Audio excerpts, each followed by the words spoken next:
Bonjour à tous et bienvenue sur Sharks TV pour le dernier Sharks Débrief du coup de la saison. On aura d'autres émissions bien sûr, mais on va revenir avec JD Jackson, notre coach, sur cette fin de saison, ce match-là contre Boulazac et du coup la fin de saison des Sharks. Ça va, coach? Ça va, merci.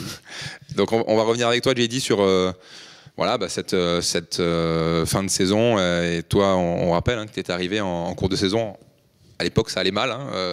Les Sharks n'étaient pas bien, on était au bas du classement. On est remonté au fur et à mesure pour croire même aux playoffs jusqu'à la dernière minute et le dernier shoot de la saison régulière. Malheureusement, voilà, l'issue pour les playoffs n'est pas pour nous, mais bon, j'imagine que tu es quand même satisfait au global depuis ton arrivée de la remontée de l'équipe.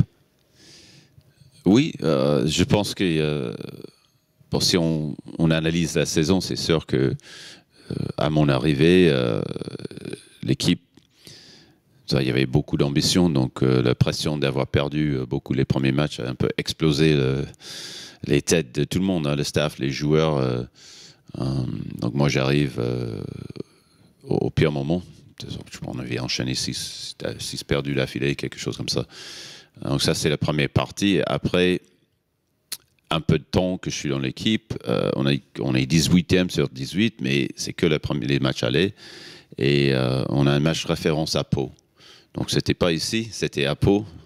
Donc ceux qui ont pu le regarder en vidéo, peut-être ils ont suivi, mais tout d'un coup, on s'est retrouvé la confiance, la sérénité, le cohésion du projet.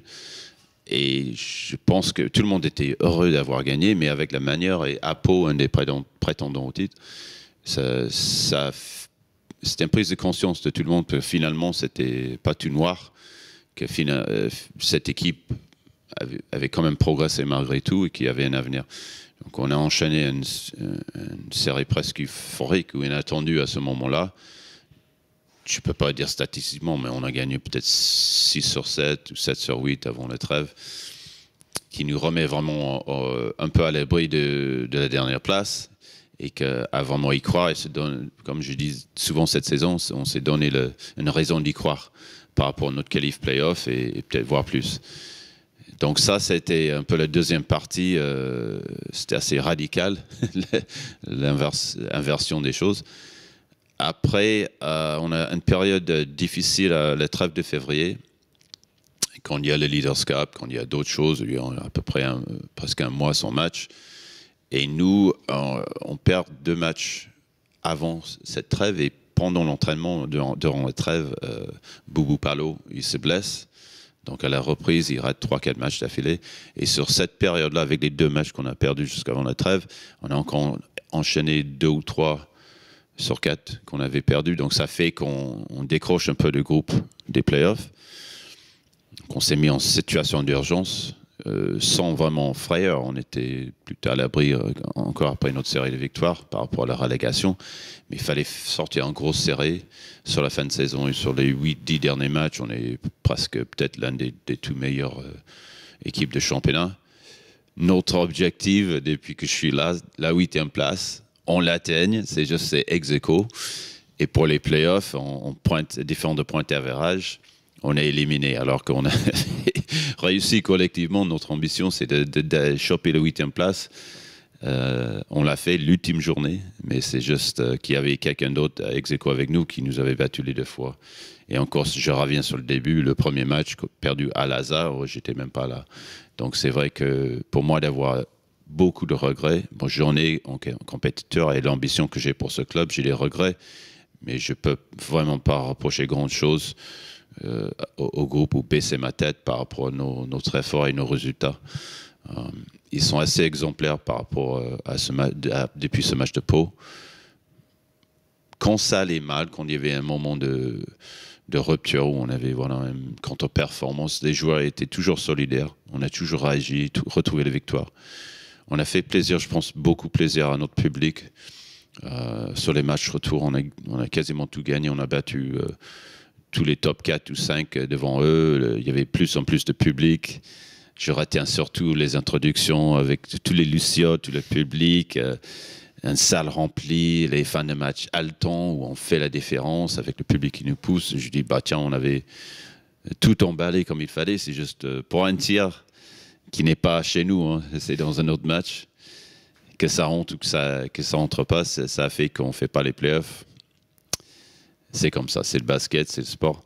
Et moi, je vais essayer de vraiment insister et rester sur le positif, en bilan, en tirer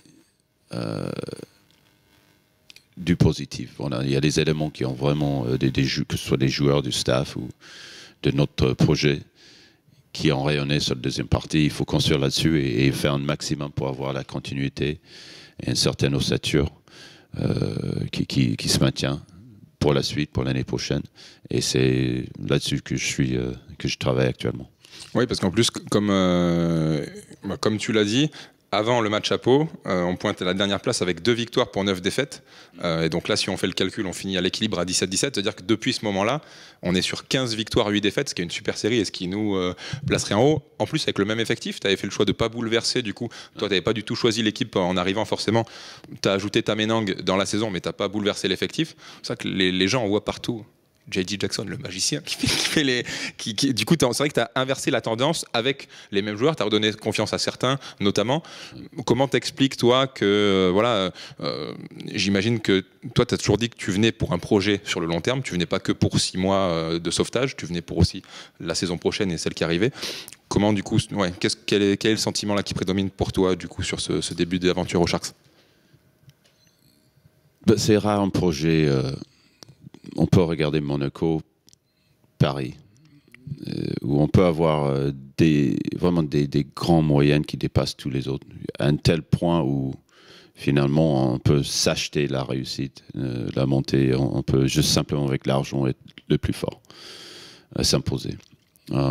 Sur tous les autres clubs, le basket, une ville moyenne comme nous, mais comme d'autres clubs importants de Pro A, c'est la continuité du projet. Il y a toujours une certaine ossature, une continuité.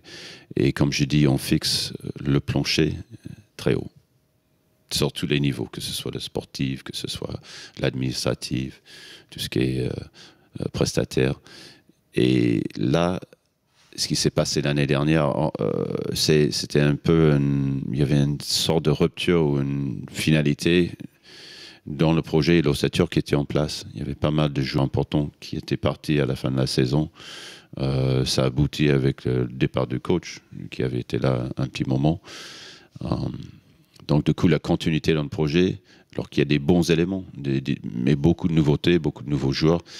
Là, il y a les liens à rétablir, il y a les affinités à créer, il y a les rôles que tout le monde comprend. Ça ne se fait pas du jour au lendemain, juste parce qu'il y a du talent. Et c'est jamais facile de remplacer carrément tout un effectif sans un peu de déséquilibre dans les rôles, dans les complémentarités. Et quand vous avez beaucoup d'attentes et un projet avec beaucoup d'ambition, c'est difficile de faire un grand changement comme ça. Ça donne une volatilité possible. Donc ça peut repartir bien, mais c'est reparti difficilement.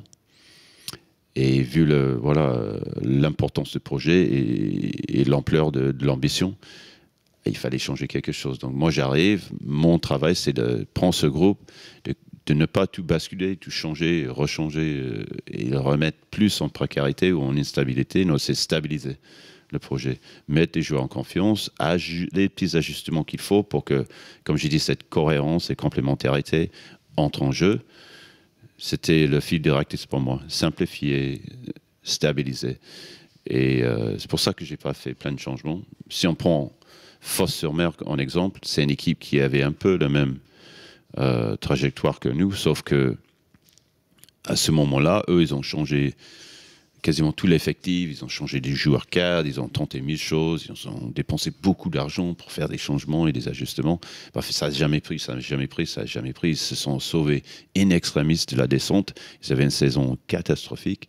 Et alors nous, on ne peut pas dire pareil, parce qu'en fait, on a fait le choix de rester un peu sobre, de s'améliorer et d'y croire dans le groupe. Et je suis content qu'ils m'ont rendu ça avant tout, le groupe.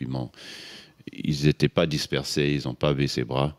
Ils sont restés solidaires, motivés, tout ce qu'il fallait pour qu'on ajuste et on reprend confiance. Donc oui, sur ce bilan, depuis que je suis là, On l'a fait, je ne sais pas juste pour le faire, mais je pense que sur cette 15 et 8, ça nous positionne 3e ou 4e du classement.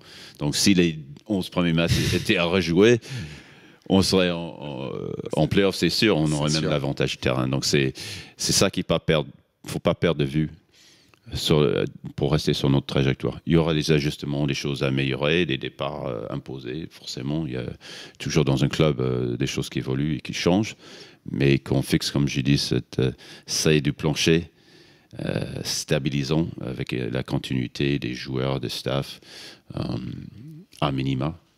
C'est mon objectif actuel.